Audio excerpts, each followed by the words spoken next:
नमस्कार दोस्तों, आज हम लोग चर्चा करने जा रहे हैं कि किस प्रकार से पार्टियां जब हारती हैं तो अपनी समीक्षा बैठक करती हैं। समीक्षा के उपरांत हार के ऊपर तर्क वितर्क सब देने के बाद उस हार को फिर से दोहराया न जाए, उसके बारे में क्या क्या निर्णय लिया जाए। तो ये सारी चीज़ें सभी पार्टियों के साथ होता है। ऐसा ये नहीं है कि किसी पर्टिकुलर पार्टी के साथ हो रहा हो, ऐसा कुछ नहीं है। कांग्रेस भी करती है, बीजेपी भी करती है और अन्य पार्टियां भी करती हैं। आज हम लोग चर्चा करेंगे कांग्रेस के बारे में, क्योंकि कांग्रेस की हार हुई है हरियाणा में। हरियाणा में हार के बाद स्वाभाविक है कि समीक्षा बैठक होना ही था। समीक्षा बैठक करने का प्रोग्राम हो भी रहा है और उसमें कई प्रकार के सुझाव भी आ रहे हैं। उन सुझावों पर अमल आखिर करेगा कौन? स्वाभाविक है राहुल गांधी। राहुल गांधी अपने बुद्धि विवेक से उस पर निर्णय लेंगे और ऐसा निर्णय लेंगे जिससे कि फिर दोबारा इस प्रकार के हार की पुनरावृत्ति न हो। आज हम लोग इन्हीं विषयों पर चर्चा करेंगे कि आखिर किस किस प्रकार के सुझाव राहुल गांधी के पास आ रहे हैं और इनके पास कैसे उसे आत्मसात करना है, कैसे उस पर अपना निर्णय देना है, क्या निर्णय हो सकता है, पॉसिबिलिटीज़ क्या हो सकती है। इन्हीं सब बिंदुओं को हम लोग आज अपने चर्चा में लेंगे। इससे पहले कि हम लोग इस वीडियो को स्टार्ट करें, आपसे साग्रह निवेदन है कि इस चैनल को आप सब्सक्राइब करें और यदि यह वीडियो आपको अच्छा लगे तो इसे लाइक ज़रूर से ज़रूर करें और अपने फ्रेंड सर्कल में इसे शेयर भी करें। तो आइए हम लोग देखें कि क्या बन सकता है इसमें। देखिए हो क्या रहा है, बहुत लोगों का कहना है कि राहुल जी को अब कोई भी स्टेट का या किसी भी प्रकार का चुनाव हो तो उसे उसी तर्ज पर लड़ा जाना चाहिए जैसे कि उन्होंने 2024 के लोकसभा चुनाव को लड़ा था। यानी तन मन धन सब कुछ लगा देना है और जो चीज़ जिन जिन बिंदुओं पर उन्होंने अपने बुद्धि विवेक से जनता के साथ इंटरैक्ट करने की कोशिश की थी, वो सारा कुछ लगा देना है। भारतीय जनता पार्टी के द्वारा जो उनके एगेंस्ट में कुछ भी चीज़ लाया जाए जनता के बीच में, उसे काटना भी है। इन सब बिंदुओं के बारे में चर्चा चल रही है। हुआ क्या है, देखिए सभी पार्टियों के जो प्रमुख होते हैं, जो अध्यक्ष होते हैं, वे अपने हिसाब से पार्टी के ओपिनियन को, पार्टी के विचारधारा को बदलते हैं। राहुल गांधी जी का विचारधारा क्या है इसके बारे में हम लोग जानेंगे और तब जानने का प्रयास करेंगे कि क्या आखिर कांग्रेस किस प्रकार से आगे बढ़ रही है। क्या पहले की कांग्रेस है पुरानी, या नई कांग्रेस हमारे सामने जन्म ले चुकी है। देखिए राहुल गांधी जी का स्पष्ट मत है कि देखिए जो समाज के जो भी लोग हैं नीचे तबके के, उन सब के स्टैंडर्ड ऑफ लिविंग को हमें ऊपर करना है।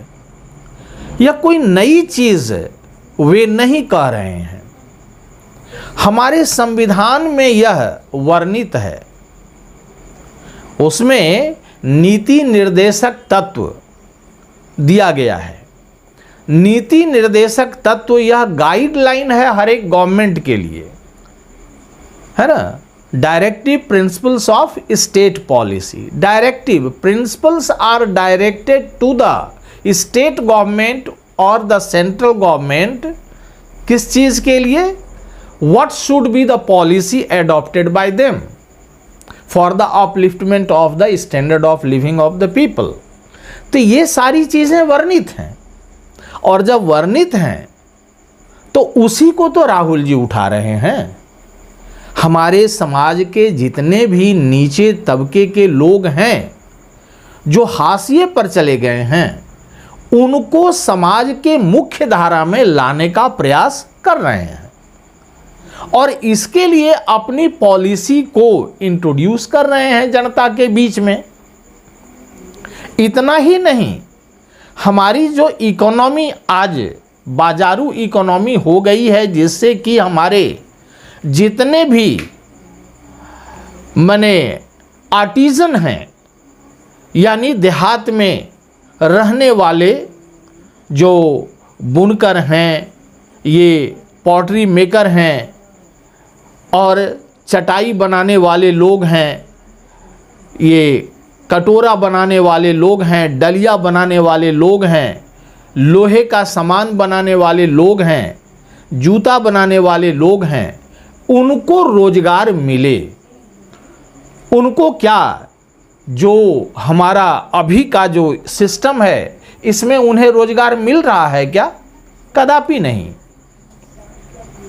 आज स्थिति ये है कि हमारे गांव और घरों में, जिसे हम लोग विलेज इंडस्ट्री कहते हैं,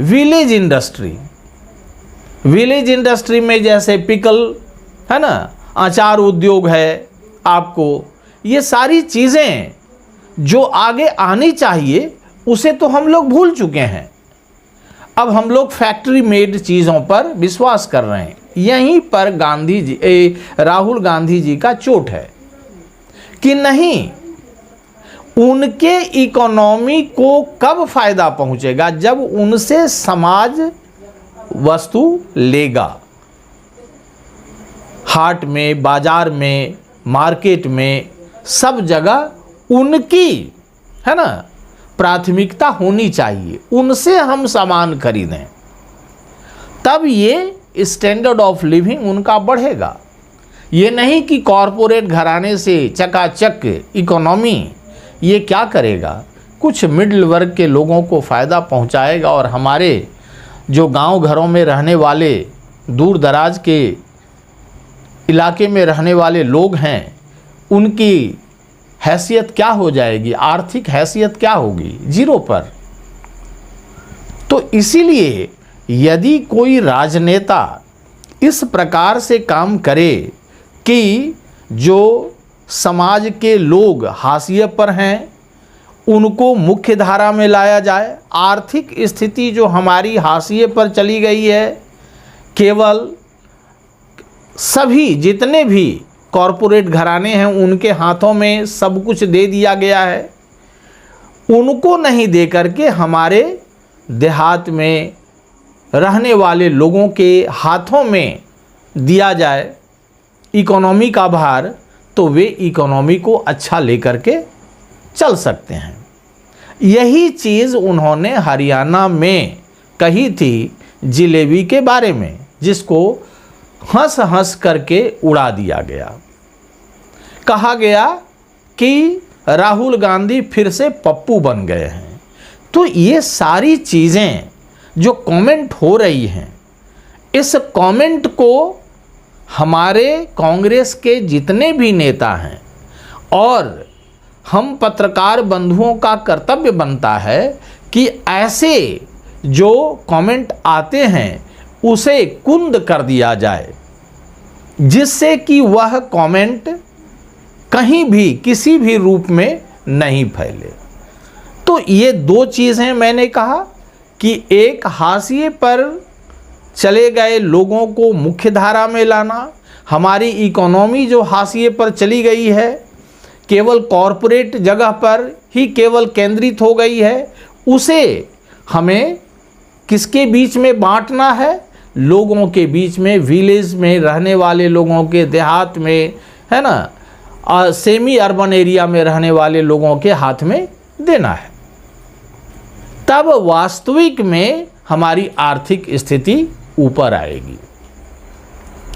इन सब चीज़ों को करने के लिए उन्हें करना क्या पड़ेगा? फिर से ऐसा कहा गया है, मेरी ये कहीं से भी इसमें है ना कोई भी ओपिनियन नहीं है।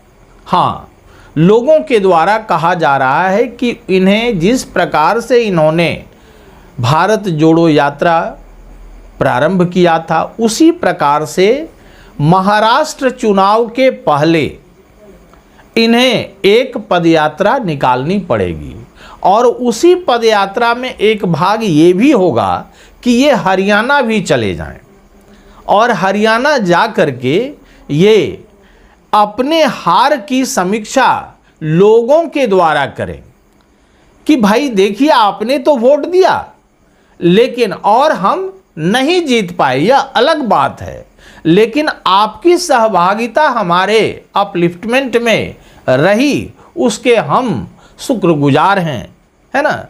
तो इस प्रकार से क्या होगा, जनता के बीच में उनका पूरा बॉन्डिंग हो जाएगा।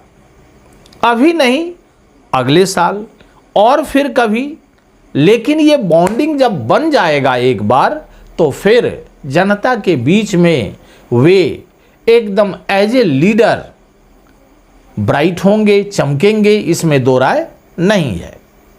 और यदि यही चीज़ यदि फ्लैश आउट किया जाएगा और वह भी महाराष्ट्र चुनाव के पहले, तो आप समझ सकते हैं कि इसकी कितनी बड़ी गूंज जाएगी और कहां कहां तक फैलेगी, इसमें दो राय नहीं है। अभी हो क्या रहा है, कांग्रेस भले ही हारी हो, लेकिन बीजेपी को डर अभी भी सता रहा है कि किसी प्रकार से कांग्रेस अपलिफ्ट कर जाएगी, और अपलिफ्ट कर जाएगी तो उनकी हालत खराब हो जाएगी। इसीलिए बीजेपी के लोग कह रहे हैं कि कांग्रेस को महात्मा गांधी ने कहा था कि अब इसका काम हो गया, इसे समाप्त कर देना चाहिए। तो सवाल ये उठता है कि कांग्रेस को समाप्त तो कर देना चाहिए, लेकिन आज ये आवाज़ क्यों उठ रही है? इसीलिए कि ये सभी लोग डरे सहमे हैं कि राहुल गांधी फिर से वापसी करेंगे। वापसी तो उन्होंने 2024 में ही कर ली है, अभी एक बार थोड़ा सा सेटबैक लगा है, लेकिन यह बहुत बड़ा सेटबैक नहीं है, क्योंकि इसकी क्षतिपूर्ति वे महाराष्ट्र में कर लेंगे, जिसका लोगों को विश्वास है। हो क्या रहा है कि देखिए, वहाँ उनका जो आदेश आता है, जो रूलिंग आता है, उस रूलिंग को नीचे आते आते मटिया मेट कर दिया जाता है। उन्होंने क्या कहा? उन्होंने कहा कि तुम लोग सब एक हो जाओ। इन लोगों ने कहा नहीं, हम इस धड़े के नेता हैं, हम इस धड़े के नेता हैं, हमारा इतना वर्चस्व है, हमारा इतना वर्चस्व है। क्या सोच सकते हैं आप कि जब उन्होंने शैलजा कुमारी और हुड्डा साहब के हाथ मिलाए तो दोनों के दिल मिले क्या? नहीं। शैलजा कुमारी ने अपने जितने भी कैंडिडेट थे उनको टिकट दिलाने का भरसक प्रयास किया, कुछ ऐसे लोगों का टिकट कटवा दिया जो जीतने वाले थे। वही हाल हुड्डा का हुआ। तो इस प्रकार से इन्होंने आपस में ही गुटबाजी के कारण ऐसे ऐसे कैंडिडेट को वहां उतारा, जिसकी हम लोग चर्चा कर चुके हैं इसके पहले वाले वीडियो में, तो उसे मैं फिर से दोहराऊंगा नहीं। लेकिन ये गुटबाजी नहीं हो, इसके लिए एक निर्देश राहुल जी ने दिया था, जिसकी अवहेलना की गई और इसका खामियाजा कांग्रेस को भुगतना पड़ गया। अब इन्हें फिर से एक बार ऐसे स्थिति में आना होगा जहां पर कि सभी जितनी भी पार्टियां हैं सबको एक साथ एक गठबंधन में ले करके और तब लड़ाई शुरू करनी होगी बीजेपी के एगेंस्ट में। तभी यह चुनाव जो आने वाला है, 2 जगह चुनाव होगा, महाराष्ट्र में होगा और झारखंड में होगा। दोनों चुनावों में यदि आप विजय चाहते हैं तो अपने जितने भी नेतागण हैं उस क्षेत्र के, उन सबको एक बास्केट में लाना होगा, तब ये होगा। हालांकि यह बहुत विकट समस्या है। यह तराजू पर मेढक को तौलने की जो समस्या होती है, ठीक वैसे ही है। मेढक को नहीं तौला जा सकता है। तो ये 2 पैर के जो जानवर हैं, इन्हें एक बास्केट में रखना बड़ा दुरूह चीज़ है, जिसे यदि राहुल गांधी साध लेते हैं तो उनकी विजय निश्चित है, इसमें दो राय नहीं है। तो आने वाले समय में हम लोग देखेंगे राहुल गांधी जी अपने विचारधारा को किस प्रकार से मोड़ने में सफल होते हैं और अपनी विजय पताका चुनाव में फहराते हैं। तो इस वीडियो में इतना ही। यदि यह वीडियो आपको अच्छा लगे तो इसे लाइक करें, शेयर करें और कमेंट सेक्शन में जाकर अपनी बहुमूल्य राय मुझे ज़रूर दें। धन्यवाद।